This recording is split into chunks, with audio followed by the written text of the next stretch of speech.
Mielőtt elkezdenénk, lenne egy apró kérésem.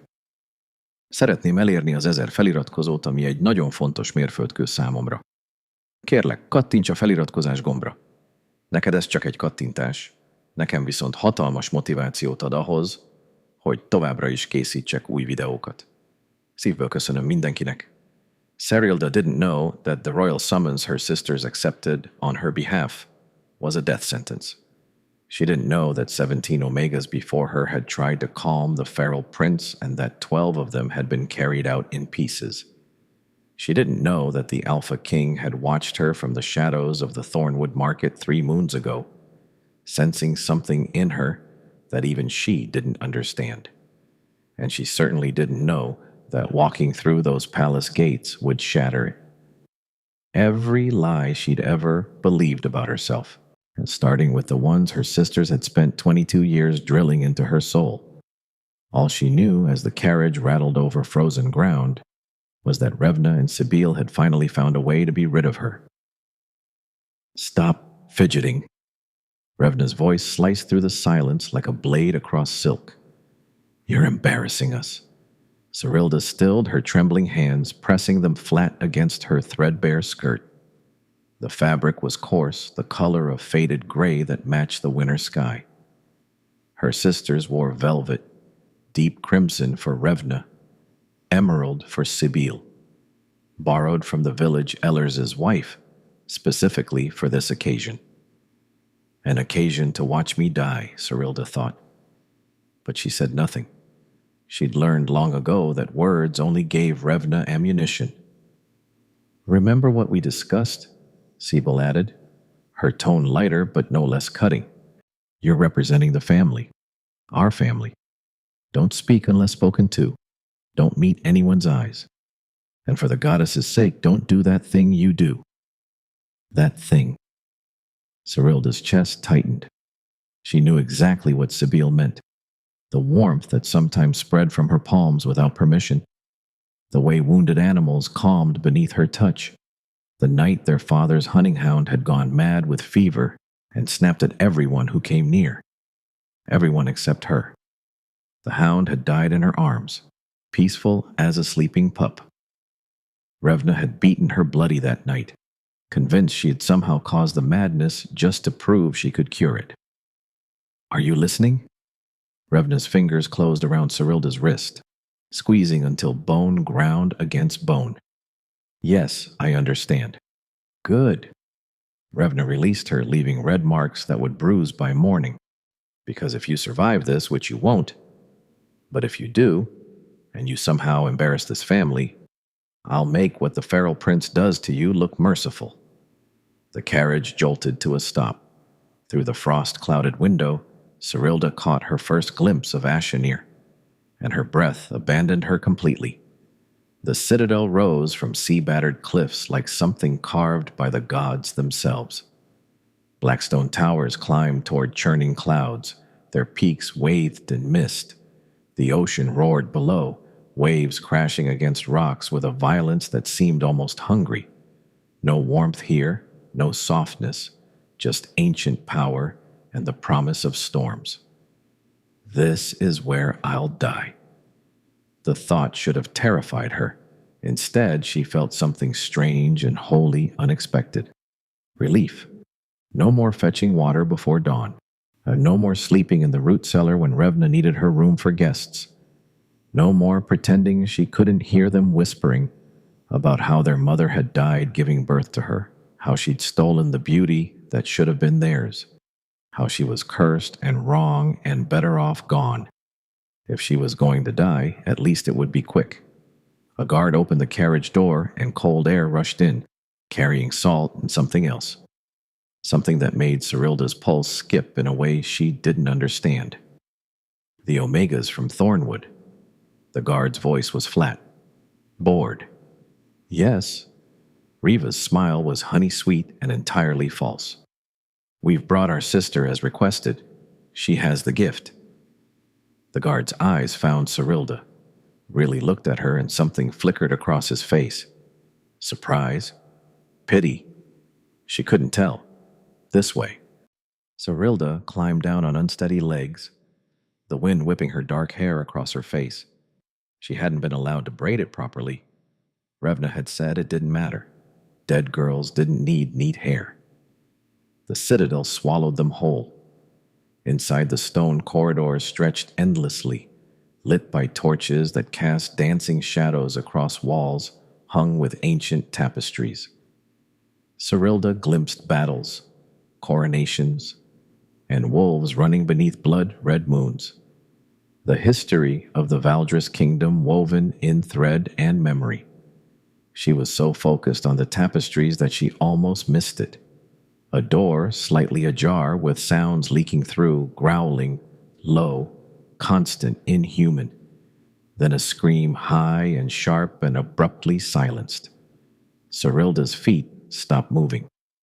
Another one, the guard muttered to a servant passing by. Third this week, someone tell the healers. And another Omega, another failure, another body. Serilda's stomach turned to ice. Come on! The guard's hand closed around her elbow, not unkindly. His Majesty wants to see all candidates before they attempt the calming. His Majesty, the Alpha King. Serilda had heard the stories. Of course, everyone had. Caleb Valdris, who'd taken the throne at 19 after his parents were slaughtered by a rival pack, who'd spent 3 years hunting down every wolf responsible and executing them personally, who ruled with iron resolve, and according to the whispers, hadn't smiled since the night his younger brother went feral. They said he was brutal, brilliant, broken in ways that made him dangerous. They said he had eyes like a winter sky, pale and cold and capable of freezing you where you stood. They said he was looking for a miracle, and my sister sent me to be his sacrifice instead. The guard stopped before a massive oak door, its surface carved with wolves mid-hunt. Wait here. He disappeared inside, leaving Serilda alone with her sisters. Revna leaned close, her perfume cloying. Remember, little mouse, when you fail, and you will fail, try to die quickly. I'd hate for you to suffer. The smile she gave was the cruelest thing Serilda had ever seen. And then the door opened. The throne room was smaller than Serilda expected, but no less imposing. Stone pillars lined the walls, their surfaces etched with names. Hundreds of them, thousands maybe, climbing toward a vaulted ceiling lost in shadow. The names of the dead, she realized, every wolf who'd fallen defending Valdris. And at the far end, seated on a throne carved from the bones of ancient wolves, was him, calm Valderis. Serilda's heart forgot how to beat. He wasn't just powerful, he was devastating. Dark hair fell across a face that could have been sculpted from the same stone as his citadel. Sharp. Snorts. Jaw. Sharper cheekbones. Lips pressed into a line that suggested he'd forgotten how to smile years ago. He wore black leather and silver chains, and his presence filled the room like a physical weight, pressing against her chest until breathing became an act of defiance. But it was his eyes that truly undid her, pale gray, glacier cold, and fixed on her with an intensity that made her want to run and kneel in equal measure. Look away. Her instincts screamed, You're an Omega. He's a king. Look away. She couldn't. Something in his gaze held her pinned. Something beyond dominance, beyond rank, recognition, and as if he was seeing someone he'd been searching for without knowing it. Leave us. 2 words. Quiet. Absolute. Revna sputtered. Your Majesty, we're her sisters. Surely, I said, leave. The temperature in the room dropped. Serilda felt it in her bones, the Alpha command heavy and irresistible. Her sisters bowed jerkily and fled, the door slamming shut behind them. Silence. Caleb rose from his throne, and Serilda realized with a jolt how tall he was, easily a head above her, broad-shouldered and moving with the controlled grace of a predator who saw no point in hurrying. Why would he? Nothing escaped him. He circled her slowly, and she felt his gaze like a physical touch trailing over her patched dress, her wind-tangled hair, and the bruises on her wrist that Riva's grip had left. They hurt you. Not a question. Serilda's voice came out smaller than she intended. It's nothing, Your Majesty, it's not nothing. He stopped in front of her, close enough that she could smell him. Pine and smoke, and something wild that made her wolves stir for the first time in years. Your sisters, they did this. She said nothing. Couldn't. A lifetime of silence had sealed her throat. Caleb studied her for a long moment. Then, impossibly, his expression softened. Just a fraction, just enough to make him look almost human. I'm not going to hurt you, Serilda. Her name. He knew her name. How I make it my business to know who enters my home. He moved toward a table near the window where a pitcher of water sat beside 2 cups. He poured one, brought it to her, waited until her trembling fingers wrapped around it before stepping back. He served me, she thought, dazed. And a king served me water. Drink. You're pale. She drank, tasting nothing, feeling everything. Caleb returned to the table and leaned against it, arms crossed, waiting, watching. You've heard what happens to omegas who attempt the calming, he said eventually. Yes, and you came anyway. I didn't have a choice. The words escaped before she could stop them, and she braced for anger, for dismissal. Instead, something dark flickered across his face. Your sisters volunteered you. She stopped. How did you know? Because I've watched you. He said it simply, without apology. 3 moons ago in the Thornwood Market, a cart horse spooked nearly trampled a child.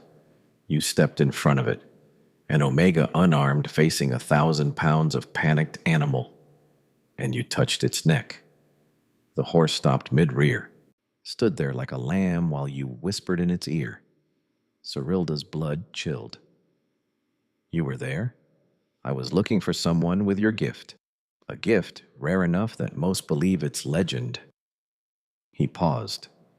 An omega who can calm any wolf, no matter how far gone.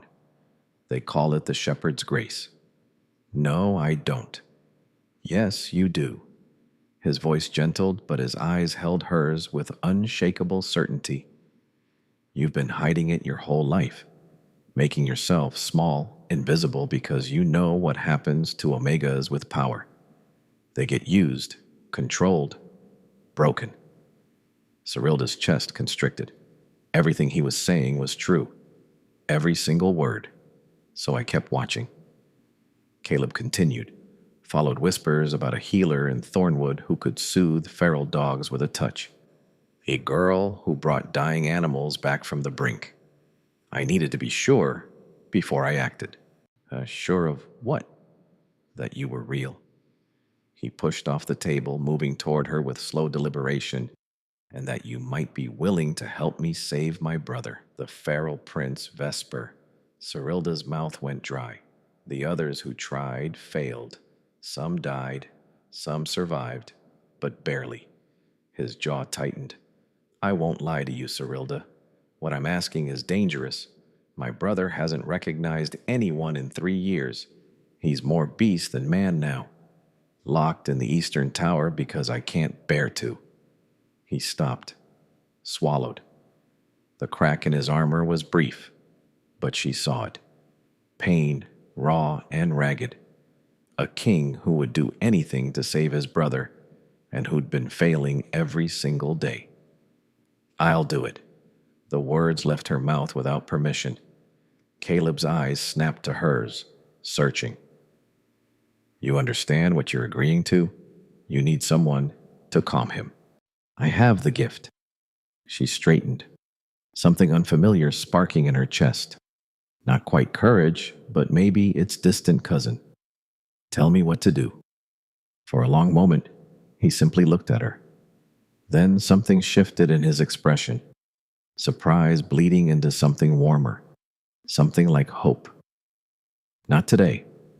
You'll rest first. Eat. Recover from whatever hell your sisters put you through. He held up a hand when she tried to protest. This isn't negotiable. I won't send an exhausted Omega into that tower. Vesper deserves better than a sacrifice. He deserves a real chance. And you, his eyes seemed to say, you deserve better too. There's one more thing. Caleb reached into his coat and withdrew a small silver ring, simple but elegant, engraved with the Valdris crest. If you do this, if you truly try to help my brother, I'll give you something in return. I don't need your freedom. The word landed like a stone in still water. Your sister signed a contract when they volunteered you. Did you know that? Ice filled her veins.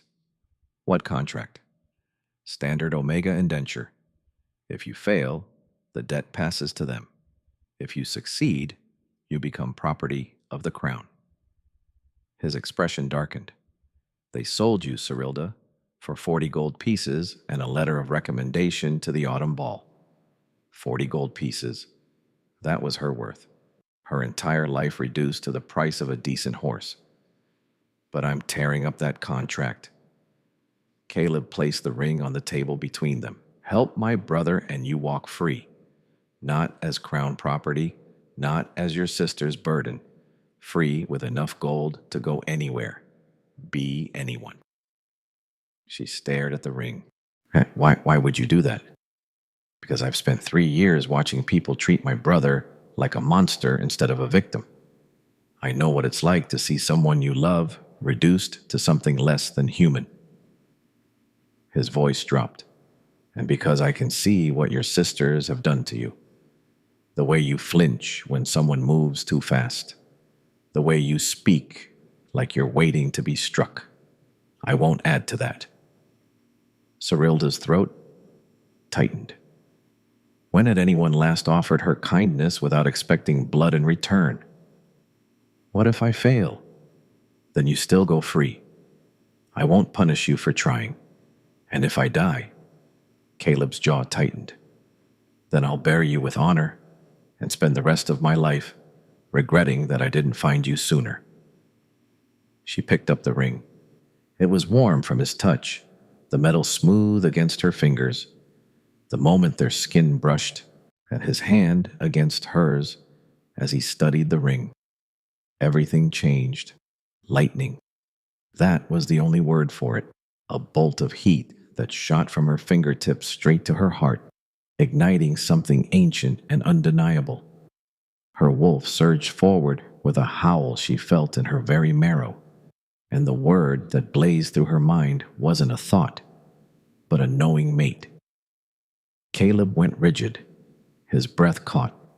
His pupils swallowed the gray of his irises until his eyes were nearly black. He felt it too. Neither of them moved. Neither of them breathed. Then, slowly, carefully, Caleb released her hand and stepped back.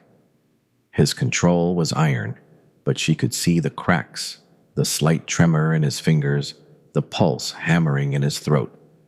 We'll discuss this later, he said, his voice rough as gravel. After you've rested, after you've had time to think, but later. The word was gentle but final. You deserve choices, Serilda, not bonds forced in desperate moments, not a king claiming you before you've even learned your own worth. He moved toward the door, pausing with his hand on the iron handle. Welcome to Ashenir, he said without turning. Try not to let it break you. Then he was gone, and Serilda was left standing alone in the throne room, clutching a silver ring and wondering if she'd just found salvation or walked into an entirely different kind of trap. The room they gave her was larger than the entire cottage she'd shared with her sisters.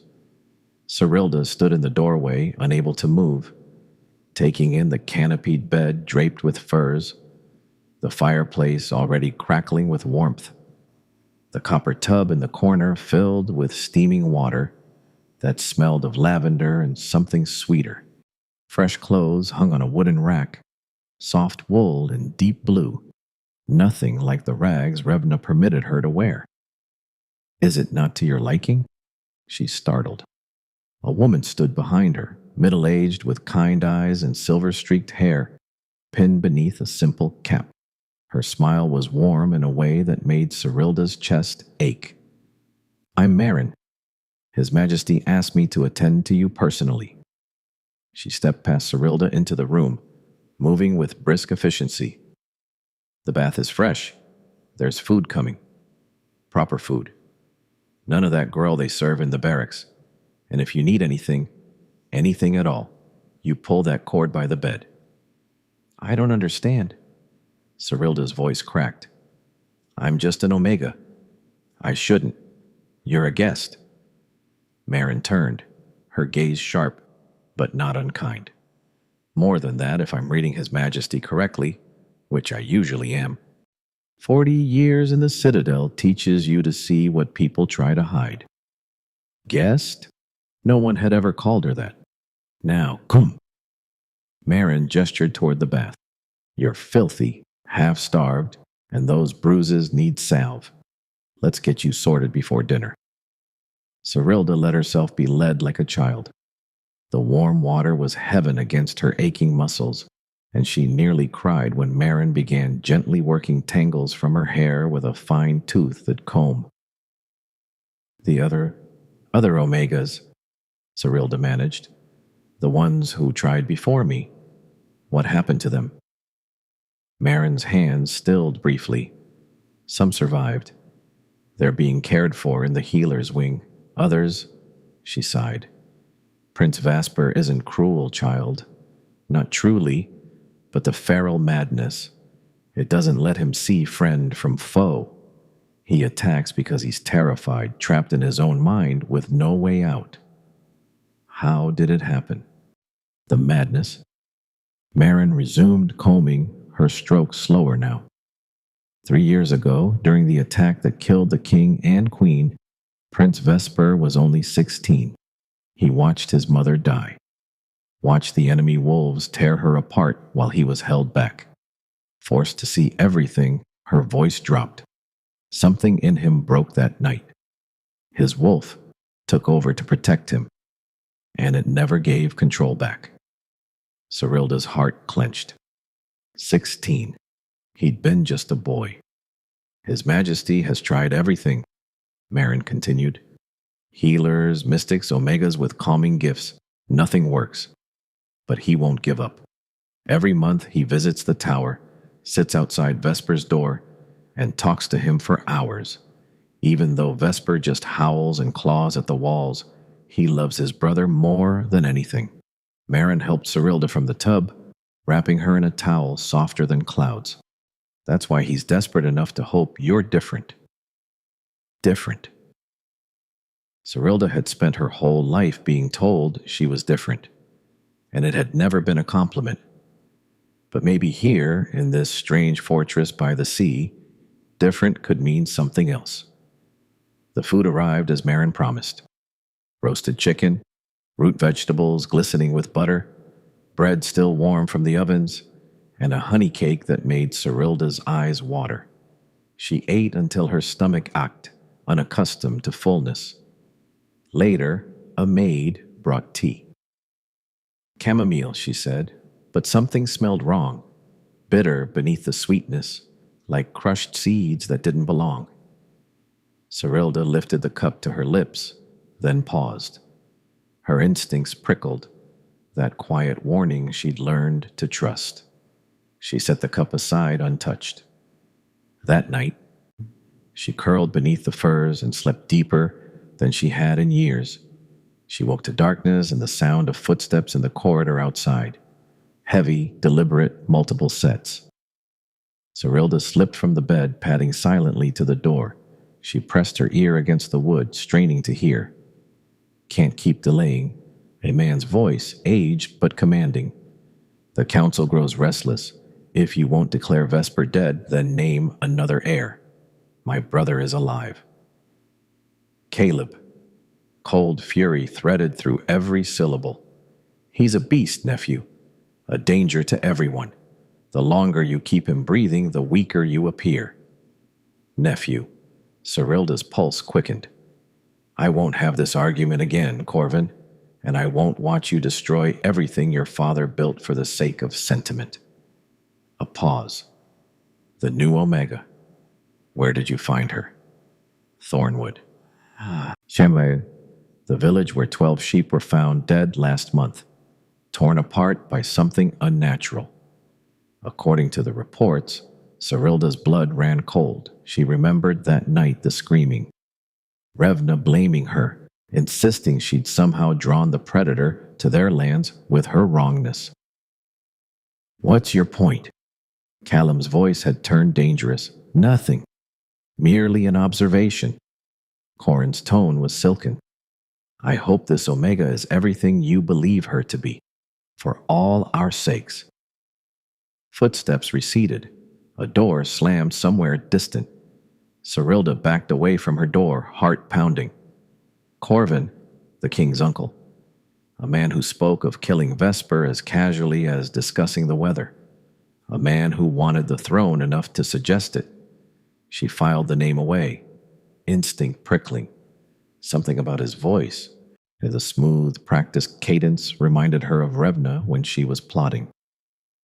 Be careful, her mother's voice whispered from memory. Wolves don't always show their teeth before they bite. The next morning, Callium summoned her. She found him in a smaller chamber off the throne room, maps spread across a massive table, dark circles under his eyes suggesting he hadn't slept.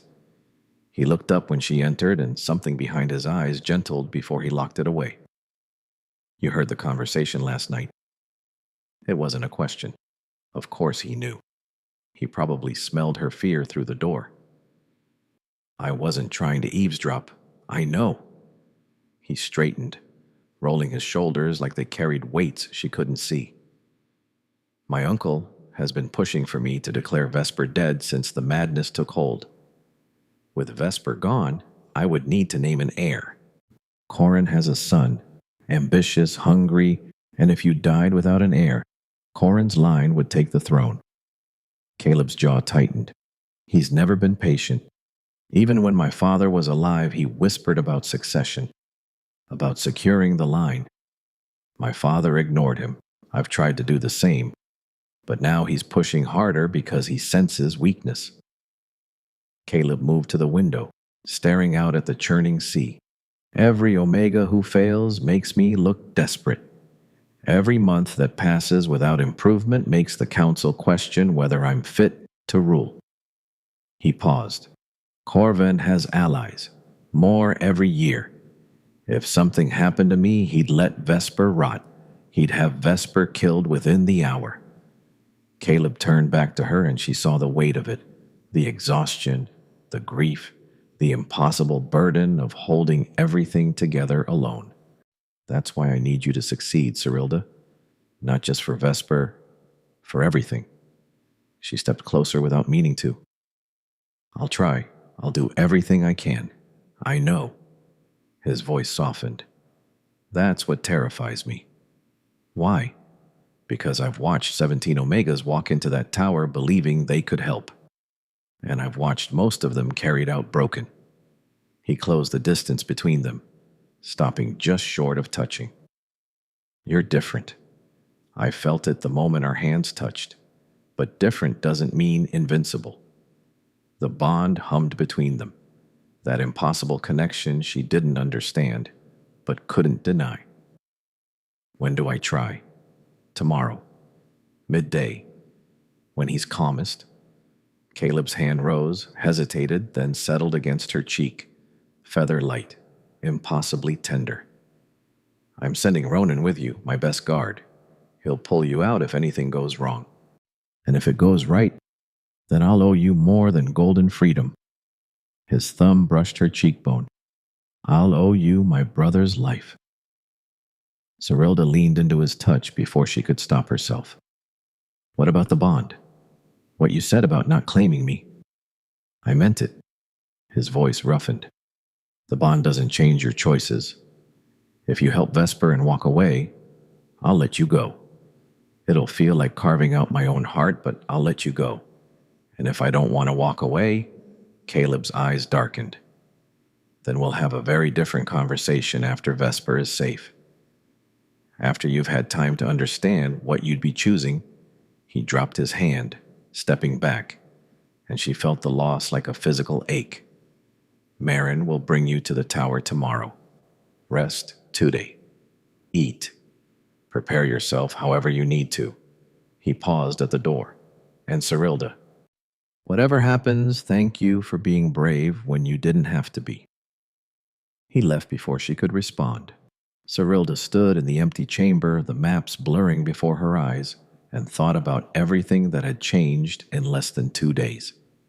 A death sentence had become an opportunity, a prison had become a refuge, and a king who should have terrified her had instead looked at her like she mattered. Tomorrow she would walk into the Eastern Tower, face a feral prince who'd killed 12 Omegas, try to do the impossible. And somewhere in this citadel, a man named Corvin was watching, waiting, hoping she would fail.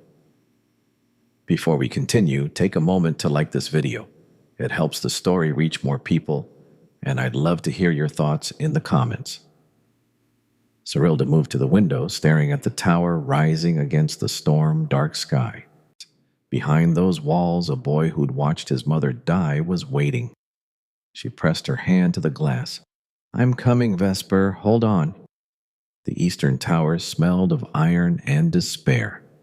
Serilda climbed the spiral staircase behind Ronan, each step echoing off walls that seemed to press closer the higher they went. Torch brackets lined the stone, but half of them had been torn from their moorings, gouged out by claws, she realized, her stomach tightening. He does that when he's agitated, Ronan said, catching her gaze. The guard was massive, built like a battering ram, but his voice was surprisingly gentle. Tears at anything he can reach. The maid stopped coming up here after the third one ended up in the healer's wing. How often does he hurt people? Only when they get too close. Ronan paused at a heavy iron door reinforced with bands of silver. The Omegas who tried before, they went in thinking soft words and gentle touches would be enough. They didn't understand. Understand what? That he's not just feral. Ronan's jaw tightened. He's grieving. Has been for 3 years. His wolf won't let him surface because surfacing means feeling everything he saw that night. Serilda's chest ached. She'd spent her whole life burying her own pain, making herself small to survive. She understood, perhaps better than anyone, what it meant to hide inside yourself because the world was too cruel to face. I'm ready. Ronan studied her for a long moment, then nodded. I'll be right here. You scream. I'm through that door in seconds. And if I can't scream, his expression flickered. Then I pray to the goddess I'm fast enough anyway. He unlocked the door. The room beyond was larger than she'd expected. A full chamber, not a cell. But the luxury meant nothing. Tapestries hung in shreds. Furniture had been reduced to splinters. Deep gouges marked every surface, and the smell of blood lingered beneath the iron tang. In the far corner, a shape huddled in the shadows. Serilda stepped inside. The door clanged shut behind her. Don't run. Don't show fear. He'll sense it. She moved slowly, carefully, the way she'd approached wounded animals her entire life. One step, then another. The shape in the corner shifted, and she caught a glimpse of matted dark hair, pale skin stretched over 2 sharp bones. Vesper. He was thinner than she had imagined. Young girl looking, despite being 19. His clothes were torn, his feet bare, and when he lifted his head, his eyes were pure wolf, gold and wild and utterly empty of recognition. A growl rumbled from his chest. I know, Serilda said softly, sinking to her knees to make herself smaller. I know you're scared. I know everything hurts. The growl deepened. He shifted, muscles coiling. I'm not here to hurt you, Vesper. I'm not here to make you do anything. She held out her hand, palm up, vulnerable, and offering. I just want to help if you'll let me. For a heartbeat, nothing happened. The gold eyes tracked her hand, her face, her throat, calculating, hunting. Then he lunged. Serilda didn't move, didn't flinch, didn't breathe. Vesper's clawed hand stopped an inch from her throat, trembling with barely contained violence. Up close, she could see the scars on his arms, some from battles, others clearly self-inflicted, the damage of 3 years spent at war with himself. I know, she whispered again. I know what it's like to want to disappear, to be so tired of hurting that you'd do anything to make it stop. Something flickered in those gold eyes, a crack in the emptiness. Slowly, impossibly, Serilda raised her hand and pressed her palm against his chest. Heat bloomed from her fingertips. That strange warmth she'd spent her whole life suppressing, snorts. It flowed out of her and into him, carrying everything she couldn't say. You're not alone. You're not a monster. Someone sees you. Vesper's growl cut off. His body went rigid. And then, so quietly she almost missed it. A word. Hurts. Serilda's vision blurred with unshed tears. I know, but you're still here. You survived. Can't stop seeing. You don't have to stop. You just have to let someone help you carry it.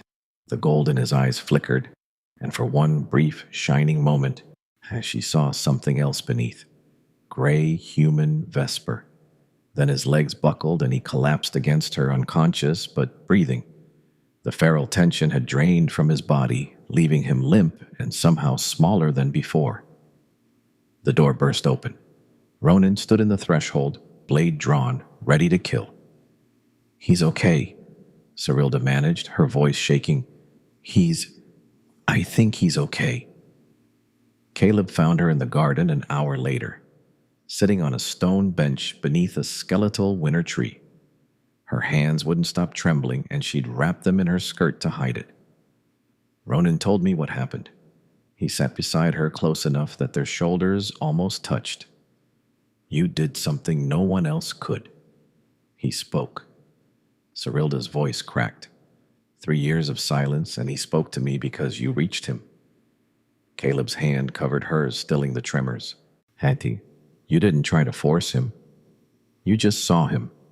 I know what it's like to be invisible, to want someone to look at you and actually see. I see you, Serilda.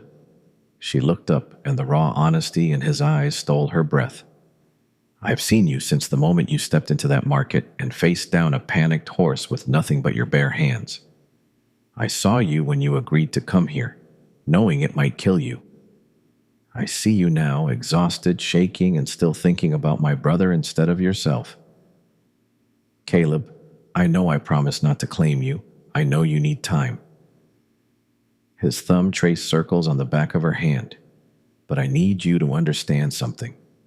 This isn't just the bond talking. This isn't instinct or magic or whatever the old stories say. His voice dropped, rough and unguarded. I am falling in love with you, Serilda. The woman who walks into impossible situations because someone needs help. The woman who looks at my broken brother and sees someone worth saving. I'm falling, and I don't want to stop. Her heart stuttered. No one had ever said those words to her. No one had ever looked at her like she was something precious instead of something to be used. I'm terrified, she admitted. I don't know how to be what you need. You already are. He cupped her face, tilting her chin up. Just be yourself. That's all I want. Serilda closed the distance between them. The kiss was soft at first, tentative, questioning. But when his arms wrapped around her, pulling her close, something ignited. She kissed him harder, pouring in everything she couldn't say. The loneliness, the hope, the desperate want for something real. When they finally broke apart, as both breathing hard, Caleb pressed his forehead to hers. "Stay," he breathed. "Not because of the bond, not because of gratitude. Stay because you want to." "I want to," she whispered back, "more than I've ever wanted anything." His smile was like sunrise after years of darkness. They didn't see the figure watching from the shadows of the colonnade. Corin stood with his hands clasped behind his back, his expression carved from stone. He'd hoped the Omega would fail, had ensured she would fail, bribing the kitchen maid to lace her tea with fenris root, a poison that dulled Omega gifts and made wolves sluggish. But she hadn't drunk it, which meant his plans required acceleration. He turned and walked toward the eastern corridor, where a messenger waited with news from Thornwood. News about Serilda's sisters and the information they'd been only too happy to provide. "Enjoy your happiness while it lasts, little Omega," he thought. "By tomorrow, you'll wish you'd died in that tower." Serilda woke to screaming. She was out of bed before her mind caught up, feet hitting cold stone as she ran toward the sound. The corridor was chaos. Servants shouting, guards running, the acrid smell of smoke curling through the air. "What's happening?" She grabbed a passing maid. "The tower." The girl's face was white with terror. Someone set fire to the eastern tower. The prince. Serilda didn't wait to hear more. She ran barefoot and still in her nightdress through corridors that blurred past. The smoke thickened as she climbed, burning her lungs, stinging her eyes.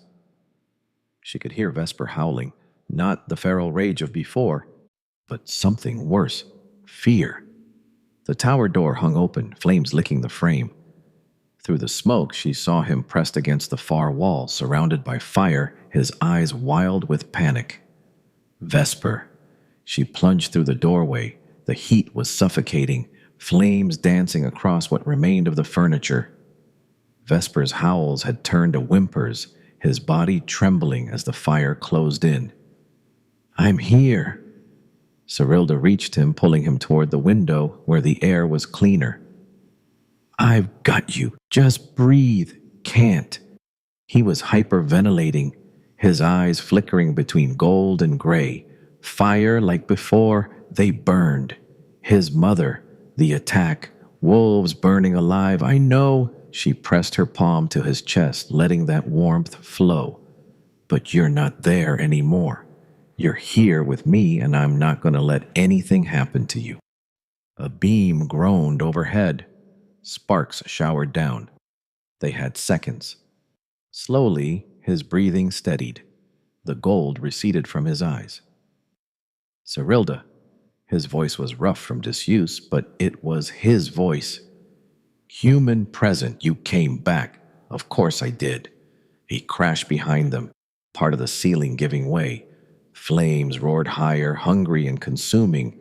"The window," Vesper said, suddenly alert. "There's a ledge, if we can." He grabbed her hand and pulled her toward the opening. Below, she could see the sea churning against the cliffs. Black water and white foam. The ledge he had mentioned was barely a foot wide, running along the tower's exterior toward a servant staircase.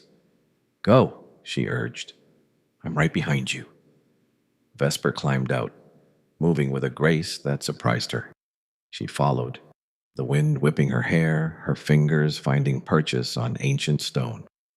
The fire roared behind them, heat pressing against her back like a living thing. Stone crumbled beneath her foot. She slipped. Vesper's hand shot out, catching her wrist, hauling her back against the wall. "I've got you," he said. "I've got you." They made it to the staircase just as the tower's upper floor collapsed entirely, sending a pillar of flame and debris into the night sky. At the bottom, Caleb was waiting. He grabbed Serilda the moment her feet touched solid ground, pulling her into an embrace so tight she could barely breathe. His whole body was shaking. I thought his voice broke. I thought I'd lost you both. We're okay. She pulled back to look at him, registering the soot on his face, the raw terror in his eyes. We're okay. Then she saw Corin. He stood at the edge of the crowd, his expression carefully arranged in concern. But something was wrong. His clothes were immaculate, no soot, no sign of panic, and his eyes, when they met hers, held something cold and triumphant. The fire started in the eastern corridor. A guard reported to calm, oil-soaked rags hidden behind a tapestry. Deliberate, Your Majesty. Find who did this, Callium growled. I already know. Serilda's voice was steady despite the fury building in her chest. It was him. She pointed at Corvin. Silence fell. That's a serious accusation, Corin said smoothly. From an Omega who's been here mere days. You poisoned my tea yesterday. Fenris root. I recognized the bitter smell beneath the chamomile. She stepped toward him. You wanted me to fail with Vesper. When that didn't work, you decided to kill us both. Corin's mask slipped just for a second. You have no proof. Actually, she does. The voice came from behind Corvin. He turned and found himself facing Vesper. The prince was still weak, still fragile, but his eyes were clear and his voice was steady. In his hand, he held a crumpled piece of parchment. I found this in the chaos fell from your coat when the guards grabbed you during the evacuation. Vesper's jaw tightened. A letter from her sisters. They've been feeding you information about Serilda since before she arrived. Her gift, her weaknesses, how to break her. Signed, sealed, and damning. Corin's face went pale. Guards, Caleb said quietly. The word was ice. Take him. The trial was swift. Evidence mounted. The letter. The bribed kitchen maid who confessed everything.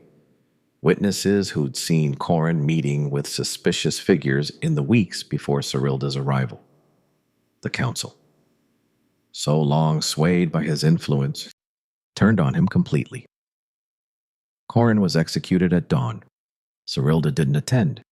Her sisters received their own justice, stripped of their family name, banished from Thornwood, forbidden from ever entering Valdris lands again.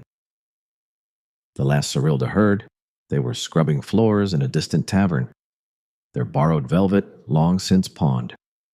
She couldn't bring herself to feel sorry for them. In the weeks that followed, Vesper made remarkable progress, still fragile, still haunted, but present in a way he hadn't been for 3 years. He ate with the household now, spoke in full sentences, even smiled sometimes when he thought no one was watching. Thank you, he said one morning, finding Serilda in the garden, for not giving up on me. Thank you for saving my life on that ledge. She smiled.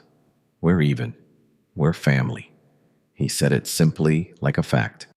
That's what Callium says, and I'm inclined to agree. Family. The word wrapped around her heart and held tight. That evening, Callium found her on the battlements. Their spot now where the wind carried salt and the stars seemed close enough to touch. I have something for you. He withdrew a scroll sealed with the Valdris crest. Your official release from any obligation to the crown. You're free, Serilda, completely and legally. She took the scroll but didn't open it, and if I don't want to leave, his breath stalled. Then I would ask you to stay, not as a servant or a healer, as my partner, my equal, my mate, if you'll have me. The bond hummed between them, warm and sure. But it wasn't the bond that made her answer. It was the way he looked at her, the way he'd looked at her from the very beginning, like she was someone worth seeing. And I spent my whole life being told I was worthless, she said softly. Then you saw something no one else did. I saw you. You saw me. Her throat tightened. And you didn't look away. She kissed him then, soft and fierce and full of promise. Yes, she breathed against his lips. I'll stay. I'll be yours, Caleb, and you'll be mine. His arms wrapped around her, lifting her off her feet, spinning her under the stars while they both laughed. They bonded under the next full moon with Vesper standing beside them and the entire kingdom as witness. Their vows were simple promises of partnership, of choice, of love freely given. When the bond snapped fully into place, Serilda felt it like coming home. Not a chain, not a trap, a bridge connecting them while leaving room for each to stand whole. Later, they lay tangled together, moonlight spilling across the bed. Tell me something, Caleb murmured. Something I don't know. Serilda smiled. When my sisters put me in that carriage, I thought I was going to die. I thought this was the end of everything, and now I know it was the beginning. She pressed closer. They sent me here to destroy me. Instead, I found you, found Vesper, found a family I never knew I needed. Caleb's arms tightened around her. They tried to break you. They failed. She closed her eyes, letting peace wash over her. Her sisters had sent her to serve the Alpha King, expecting her to die forgotten and alone. Instead, she'd found her mate, saved his brother, exposed a traitor, and become a queen. Fair trade, she thought, smiling as sleep claimed her. Where are you listening from? Let's meet in the comments. I love hearing your thoughts. And if you'd like to support me, please subscribe. It's free, and it helps more people hear these stories. Köszönöm, hogy velem maradtatok a film végéig. Őszintén hálás vagyok minden egyes pillanatért, amit itt töltöttetek velem.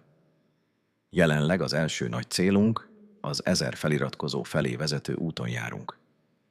Ha a történeteim akár csak egy kicsit is megérintették a szíveteket, kérlek támogassatok a feliratkozás, subscribe gombra kattintva. Minden egyes feliratkozás óriási motivációt jelent számomra, hogy továbbra is írjak, és még értékesebb történeteket hozzak el nektek. Találkozunk a következő videóban.